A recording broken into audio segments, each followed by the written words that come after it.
মোস্তফা সরোয়ার ফারুকীর নামটা এখানে উঠে আসলো, যেই লোক হিজবুত কানেক্টেড বলে বহুল প্রচারিত এই তথ্যটা। এবং এর মতো লোকগুলোকে আমরা দেখেছি আওয়ামী লীগ শাসন আমলে, আওয়ামী লীগের মানে একদম উপর মহল থেকে তৃণমূল পর্যন্ত প্রত্যেকটা জায়গায় তারাই কানেক্টেড ছিল, তারাই সবচেয়ে বেশি সুবিধাভোগী ছিল। নগদের মতো প্রতিষ্ঠান, মোস্তফা সরোয়ার ফারুকীর যে ডানহাত বলে পরিচিত ইমেল হক, যিনি সেই সময় 21 আগস্ট গ্রেনেড হামলায় নিয়েও তিনি মুভি বানিয়েছিলেন তারেক জিয়ার অপকর্ম নিয়ে, নিশ্চয়ই ইতিবাচক একটা কাজ। নগদের মতো কাজগুলো, নগদের যত বিজ্ঞাপন থেকে ক্যাম্পেইন সব কাজগুলো করেছে ইমেল হক। এবং এই পুরো ইমেল হকের যে মানে প্রধান কাজগুলো আনতে হচ্ছে সরোয়ার ফারুকী, করতে ইমেল হক। এই যে প্রক্রিয়াটা, ধরেন আপনার কি মনে হয় আপনি পজিটিভ বাংলাদেশ, আপনার প্রতিষ্ঠানটা মানে আপনার যে সংগঠন, ওটা তো পজিটিভ বাংলাদেশ না? Team positive Bangladesh, team positive Bangladesh. Team positive বাংলাদেশের ব্যাপারে আমি একটু মন্তব্য করতে চাই। সেটা হচ্ছে কি, রাজনৈতিক বলয়ের বাইরে গিয়েও আমি দেখেছি এটার একটা ভীষণ জনপ্রিয়তার জায়গা রয়েছে গণমানুষের সঙ্গে সম্পৃক্ত থেকে কাজ করার জন্য, বা যারা বিপদগ্রস্ত মানুষ তাদের পাশে দাঁড়াবার জন্য এটা একটা ভীষণ ইতিবাচক গ্রহণযোগ্যতা রয়েছে সব জায়গায়। আমরা এই যে কালচারাল জায়গায় বলেন কিংবা এই ধরনের যে সাংগঠনিক কার্যক্রমগুলো, মানে রাজনীতির বাইরে গিয়েও যে মানুষের সঙ্গে সম্পৃক্ত হবার যে চেষ্টা, এগুলো আসলে কোথাও গিয়ে আমরা মনে হয় যে এই জায়গাটা পিছিয়েছিলাম ভীষণভাবে। আমরা এটা করতে পারিনি বোধহয়, রাজনৈতিক আমব্রেলার বাইরে গিয়ে আমরা নতুন কোনো আমব্রেলা তৈরি করতে পারিনি, যেটাকে আমরা শুধু মানবিক কিংবা আসলে আমাদের সম্মিলিত একটা কি যে প্রচেষ্টা বলা যায়, এরকম কোনো প্ল্যাটফর্ম দেখতে পাই না। আপনি কি মনে হয় না যে কালচারালি এই যে এদেরকে পুনর্বাসন করা, সরোয়ার ফারুকীর মতো লোকগুলোকে ব্যাকআপ দেয়া, পাশাপাশি কালচারাল অর্গানাইজেশন তৈরি করতে না পারা, মানবাধিকার অর্গানাইজেশন তৈরি করতে না পারা, এইটা কি একটা বড় ইম্প্যাক্ট ফেলেছে কিনা, আপনার কি মনে হয়? অফকোর্স এটা সরাসরি বললাম যেটা এখানে আমাদের ব্যর্থতা রয়েছে, আমাদের অবহেলা, উদাসীনতা, ব্যর্থতা অবশ্যই রয়েছে। এখানে একটা ফাইন লাইন তৈরি করা, হ্যাঁ, যে অ্যাটলিস্ট কেউ আসলে তার ব্যাকগ্রাউন্ডটা কি, তার কর্মকাণ্ড কি, তা সে মানে কোষ্টি পাথরের নিরেটে সে আসলে মুক্তিযুদ্ধের সপক্ষে শক্তি কিনা, সে বঙ্গবন্ধু কতটুকু ধারণ করে, আমাদের ইতিহাস ঐতিহ্য কতটুকু ধারণ করে। এই জায়গাটাই আসলে আমাদের জায়গাটি একটা দীর্ঘদিন দল ক্ষমতা থাকার কারণে একটা সব সেক্টরেই বিশেষ সুবিধা মানে একটা শ্রেণী তৈরি হয়েছিল, যে শ্রেণীটা একটা বলয় তৈরি হয়েছিল কর্পোরেট কালচারের মতো করে, যেখানে যে তারা তাদের সঙ্গে যারা কানেক্টেড, যারা ভালো সম্পর্ক বা তাদের সঙ্গে লিয়াজও মেনটেন করছে, তাদের থেকে তারা খাস বাংলা চামবাজি করছে, তাদেরকে তারা ফ্যাসিলিটেট করতো। এবং তারা বুঝতে পারতো এই মানুষগুলো এই প্রশংসা বা এই যে মানে চামবাজিটা পছন্দ করে, তখন তারা সেভাবে অ্যাপ্রোচ করতো এবং তারা সেটাকে খুব গ্রাসি গিলতো, গিলে আর তার ব্যাকগ্রাউন্ড কি, তার উদ্দেশ্য কি, বা তাকে আসলে কতটুকু আমি স্পেস দিব, এই জায়গাগুলো না চিন্তা করে তাদেরকে কাজ দেয়া বলেন, সুবিধা দেওয়া বলেন, তাদের মাধ্যমে কিছু পরিচালনা করা, এই কাজগুলো হয়েছে। এটা আমরা চোখের সামনেই দেখেছি। এবং একটা বিষয় হচ্ছে যে প্রকৃত অর্থে আরেকটা মোটা দাগে আমার কাছে যেটা মনে হয়েছে, আমার একটা অবজারভেশন বলি, যে ধরেন অনেক মানুষ আছে যে স্বাভাবিক, যখন একটা মানুষ দল ক্ষমতা থাকে তখন কিন্তু অনেক ভুল হয়, এবং সেই ভুলগুলো যখন ছোটবেলায় করেছি আমরা নিন্দুকের বা সবার চেয়ে ভালো, তাহলে এই যে যারা ভুল হয় তখন যারা যে যাকে ভালোবাসে, আমি যদি আপনাকে পছন্দ করি, আপনার একটা জায়গায় ভুল হচ্ছে দেখলে কিন্তু আমার উচিত আপনাকে বলা, ধরিয়ে দেয়া যে ভাই আপনার এখানে ভুল হচ্ছে। আমি যদি আপনার কেয়ার না করি তাহলে কিন্তু আপনাকে বলবো না যে শাহাদাত রাসেল কি করলো, I don't care, who cares, আমার দেখা দরকার নেই, ভুল করলে ভুল করুক। তো যে মানুষগুলো আওয়ামী লীগকে ওন করতো, ভালোবাসতো, অথবা 2008 সালে একদম নিরঙ্কুশ আবেগ অনুভূতি দিয়ে ধারণ করে ভোট দিয়েছে, যারা মুক্তিযুদ্ধের সপক্ষে শক্তি, রাজনীতি করে না, মুক্তিযুদ্ধের সপক্ষে শক্তি বঙ্গবন্ধু ধারণ করে, সেই লেখক, সাহিত্যিক, বুদ্ধিজীবী, সাংস্কৃতিক কর্মী, কবি, এই যে মানুষগুলা, ব্লগার, লেখক, এই যে আছে যারা কালচারাল সাইডের খুব স্ট্রং পয়েন্টে আছেন, সেই মানুষগুলো যখন আওয়ামী লীগের অনেক ক্ষেত্রে সমালোচনা করেছে, তখন সে অথবা একটা কর্মকাণ্ডে, আওয়ামী লীগের বলবো না, কোনো একটা কর্মকাণ্ডের বা, তখন সেইটাকে নেগেটিভলি এটা দলের উপর নিয়ে বা সরকারের উপর নিয়ে, যে সরকার বিরোধী, এই আওয়ামী লীগ বিরোধী, এনটি আওয়ামী লীগ, নিশ্চয়ই বিএনপির এজেন্ট, জামাতের এজেন্ট, অথবা বিএনপি জামাত, এইভাবে ট্যাগ দিয়ে অনেক ভালো মানুষকে দূরে সরিয়ে রাখা হয়েছে, যোগ্য মানুষকে তাদেরকে ডিটাচ করে দেওয়া হয়েছে, ডিজোন করা হয়েছে। এই কাজগুলো করার কারণেই এই সুবিধাবাদী মানুষগুলা তারা ঢুকতে পেরেছে। এই সুই হয়ে আপা যে বলে সুই হয়ে ঢুকে ফাল হয়ে বেরোয়, সুই তারা কখন হয়েছে, যখন আমরা একটা ফুটা রেখেছি, ওই স্পেসে তারা ভ্যাকুয়ামটা দেখেছে, যে সত্যি কথা আদর্শিক মানুষগুলো আস্তে আস্তে দূরে সরে গেছে আওয়ামী লীগ থেকে by the dint of time, তখন তারা এসে এই ধরনের মানুষগুলা এখানে স্পেস নিয়েছে, জমিয়ে বসেছে, জমে ক্ষীর হয়েছে।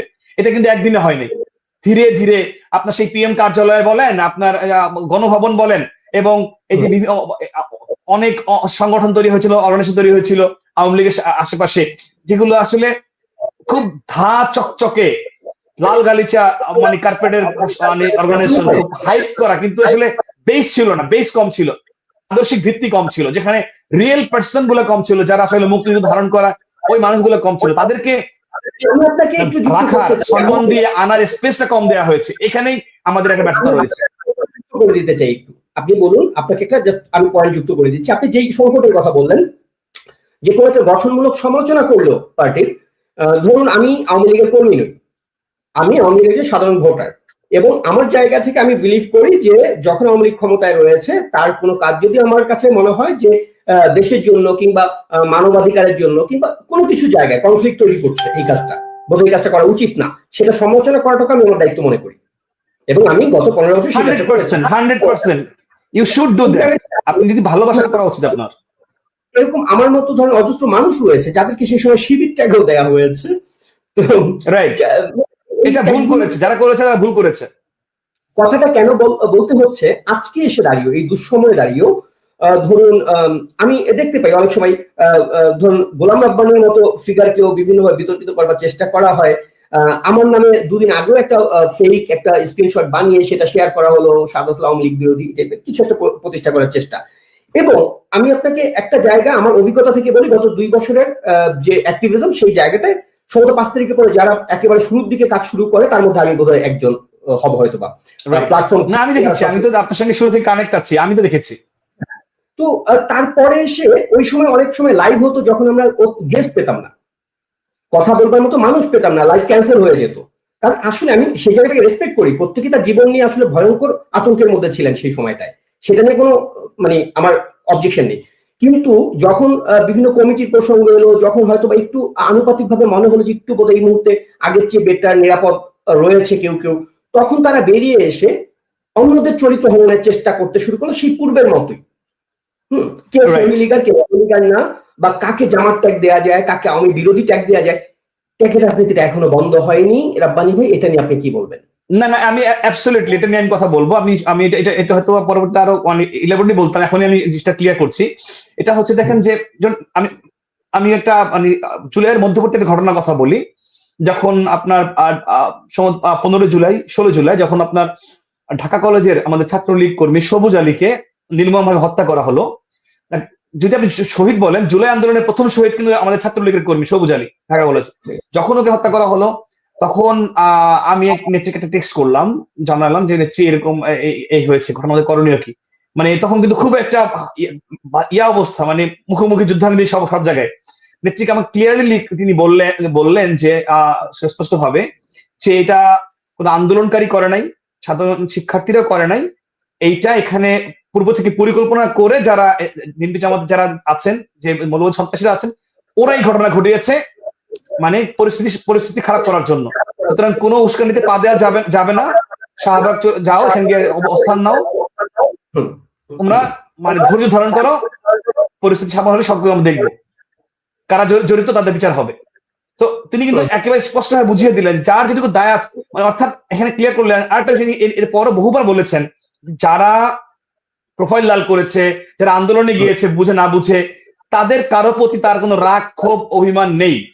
স্পষ্ট কথা যে এখানে যারা ম্যাটিকুলাস ডিজাইনের সঙ্গে কানেক্টেড, উদ্দেশ্য প্রণোদিত ভাবে ষড়যন্ত্র করেছে তারা, এবং যারা সরাসরি ফৌজদারি অপরাধ, এই যে পুলিশ হত্যা বলেন, সাধারণ জনগণকে স্নাইপার দিয়ে হত্যা করা, 7.62 রাইফেল বুলেট আনা, আপনার রাষ্ট্রীয় গুরুত্বপূর্ণ প্রতিষ্ঠান ধ্বংস করা, মেট্রো রেল বিডি ভবনে আগুন দেয়া, যারা পরবর্তী স্বীকারোক্তি দিয়েছে। হ্যাঁ, আপনার ধরেন যে এই যে আপনার সিরাজগঞ্জের এনায়তপুরে যে একেবারে থানায় আক্রমণ করে বিনা উস্কানিতে একটা গ্রুপ গিয়েছে বাইরে টহলে, এই সুযোগে আপনার পুরো থানা আক্রমণ করে সবাইকে হত্যা করা, যাত্রাবাড়ি থানা সবাইকে হত্যা করা, এগুলো তো কোনো ভাই আন্দোলনের পার্ট না। তো এই যে কাজগুলো যারা করেছে তাদের বিচার হবে, তারা কেউ পার পাবে না। ঠিক যেমনি ভাবে আপনার বঙ্গবন্ধু হত্যাকারীর বিচার দীর্ঘদিন পর হয়েছে, যেভাবে আপনার মানে স্বাধীনতা বিরোধীদের বিচার হয়েছে, সেই ভাবে মানবতার বিরুদ্ধে অপরাধ হয়েছে, সেই ভাবে এদেরও হবে। 5, 10, 15, 20, 30, 50 হোয়াট এভার টেক্স, এটা হবেই হবে, এটা কোনো মানে যদি কিন্তু নাই। তাহলে নেত্রীর কথা স্পষ্ট যে তাদের বিরুদ্ধে তুমি তোমার অবস্থান রাখো, কিন্তু যারা বুঝে না বুঝে ওদের মেটিকুলার ডিজাইনে বিভ্রান্ত হয়ে, এখানে এমন ভাবে ডিজাইনটা করা হয়েছিল, বিভ্রান্ত হওয়াটাই স্বাভাবিক অবশ্যই। এবং শুরুতে এই আন্দোলন বড় হওয়ার ক্ষেত্রে আমাদের তো অনেক দায় আছে ভাই, এটা তো আমরা আমরা একাধিকবার বলেছি, এটাকে আরো বেটারলি হ্যান্ডেল করা যেত। হ্যাঁ, তো সেই জায়গাটা থেকে আমাদের অবশ্যই রিজিড পয়েন্ট না থেকে অবশ্যই যারা এখন অনুধাবন করছে, ভুল বুঝতে পারছে, বা এই যে বিগত 21 মাসের অজাগর দেখে যারা বুঝতে পারছে না আওয়ামী লীগ ভালো ছিল, বেটার ছিল, আগেই ভালো ছিলাম, আমরা এখন ভুল করেছি, সর্বনাশ হয়ে গেছে, এই অনুভূতিটা বোধ যাদের আছে তাদেরকে মোস্ট ওয়েলকাম করতে হবে, তাদের প্রতি সফট হতে হবে, তাদেরকে পজিটিভলি অ্যাপ্রিসিয়েট করতে হবে, তাদের যে কোনো এই প্রতিবাদকে, অন্যায় প্রতিবাদকে আমাদেরকে ধারণ করতে হবে। বা যার যেটুকু, এবং সবচেয়ে বড় কথা কি, তারা তো আওয়ামী লীগ করতে আসে না, আপনাকে বলে নাই যে ভাই আমি ভুল করেছি, আমাকে এখন আওয়ামী লীগের একটা পদ দিয়ে দেন, আমাকে অমুক জেলা সভাপতি করে দেন। তাদের চাওয়া এটা না, তারা দেশকে ভালোবেসে গিয়েছিল, মনে করেছিল সমাজের নাটক করলে দেশে ভালো হবে, সাপোজ দেশে একদম পিওরলি দেশকে ভালোবেসে গিয়েছিল, কিন্তু পরবর্তী বুঝতে পেরেছে না এটা ঠিক হয় নাই। আজকে আমি একটা ছেলে, আমি দেখলাম, আমি একটা নাম বলি জহির রেহান নামে একজন ভাই, এক ভাইকে দেখলাম, সে লাল করেছিল, তো আজকে তার একটা দেখলাম সে 5 আগস্ট বিকেলে সে লিখেছে না আমাদের সর্বনাশ হয়ে গেছে, এরকম একটা পোস্ট শেয়ার করেছে। তো এরকম উপলব্ধি অনেকেরই হয়েছে, 2-4-5 দিনের মধ্যে বুঝতে পেরেছে, অনেকে আর পরে বুঝেছে।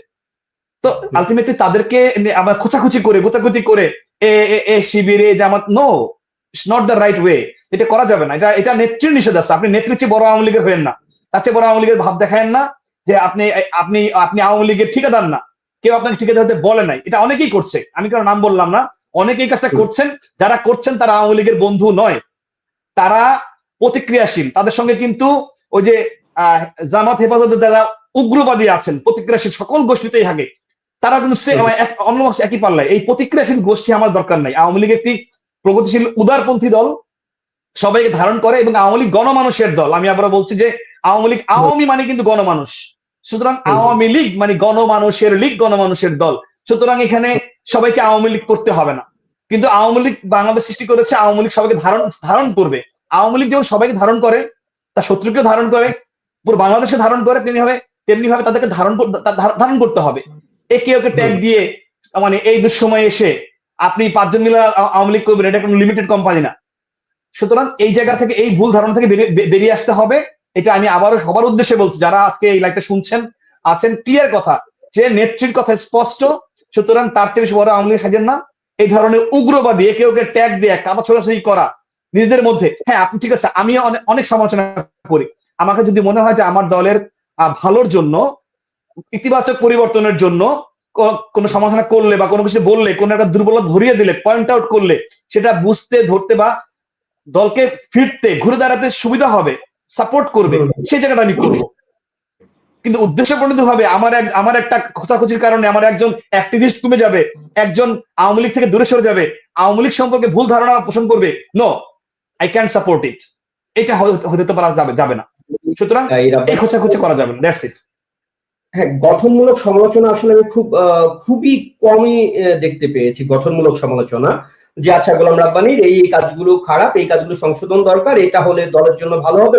এই যে মানে হয় না যে সমালোচনা, কখন সমালোচনার ভাষা পড়লে বোঝা যায় আপনি কি বন্ধু হিসেবে বলছেন নাকি শত্রুতা করে বলছেন। তো আসলে প্রত্যেকটা সমালোচনা শত্রু আরেকজনকে তীর ছুটছে, এখানে কোনো সংশোধনের সুযোগ নেই, আপনার ব্যাপারে কোনো তথ্যপাত্র উল্লেখ নেই। মানে এটা আমি এক্সাম্পল আপনাকে বলছি আর কি, যারাই করছে, যার বিরুদ্ধেই করছে, প্রত্যেকের বিরুদ্ধে, মানে কোন রকম যুক্তি ছাড়া, তথ্য প্রমাণ ছাড়া। আমি জানি না আসলে কেন করছে এবং এটা দ্বারা কি ফায়দা হাসিল করতে চাচ্ছে। মেবি আমি আপনার কাছে এটা অনেকটা মানসিক রোগ, আমি সুপিরিয়র, আমি আওয়ামী লীগার, আমি আসলে আওয়ামী লীগ, এই যে এটা একটা মানসিক রোগ আমার মনে হয়। এই নিজেকে বড় প্রমাণ করার চেষ্টা, অন্যকে ভেজাল প্রমাণ করার চেষ্টা, এই দায়িত্ব তো আপনাকে কেউ দেয় নাই। হ্যাঁ, এই দায়িত্ব থেকে আপনি নিয়েন না, অন্যকে জাজ করার দায়িত্ব আপনি নিয়েন না। হ্যাঁ, অন্তত আমার ফেসবুক আইডিতেই যারা যুক্ত রয়েছে তাদের মধ্যে মিনিমাম 25 থেকে 30 জনকে আমি ফেসবুকে পোস্ট দিতে দেখেছি বিভিন্ন সময়, যে 5 তারিখের পর আমি সর্বপ্রথম অনলাইনে আওয়ামী লীগের পক্ষে কথা বলতে শুরু করেছি। মিনিমাম 30 জন এরকম স্ট্যাটাস বিভিন্ন সময় দিয়েছে। তো আমি জানি 30 জনের মধ্যে কে সহি আর কে ভুল। এই এটা আমাদের দরকার নেই, যার যেটুকু, আমার কথা খুব এটা ফাইন লাইনটা হচ্ছে সাধারণ ভাই, যার যেটুকু অংশ এই মুহূর্তে আওয়ামী লীগের জন্য, দলের জন্য ইতিবাচক হবে, আমাদের জন্য ভালো হবে, এটা আমরা নিব, অ্যাপ্রিসিয়েট করব। আর যার যেটুকু মনে হবে যে না এখানে সমস্যা আছে, এটাতে উদ্দেশ্য ভিন্ন, ওটুকু আমরা এড়িয়ে যাব, জাস্ট এড়িয়ে যাব। এই জাহিরগুলো যারা করে রাব্বানি ভাই তারাই মূলত কাদা ছুড়াছুড়িগুলোর মধ্যে জড়ায়। কারণ যখন আমি আদর্শ থেকে করবো তখন কাউকে দেখানোর কিছু নেই আমি কতটুকু করেছি। আমি করেছি আমার জন্য, আমার দেশের জন্য, আমার জন্য। আমি গোলামকে দেখাতে বাধ্য নই আমি কবে থেকে কি করেছি, আমি বাধ্য নই। যখন আমি আদর্শ থেকে করবো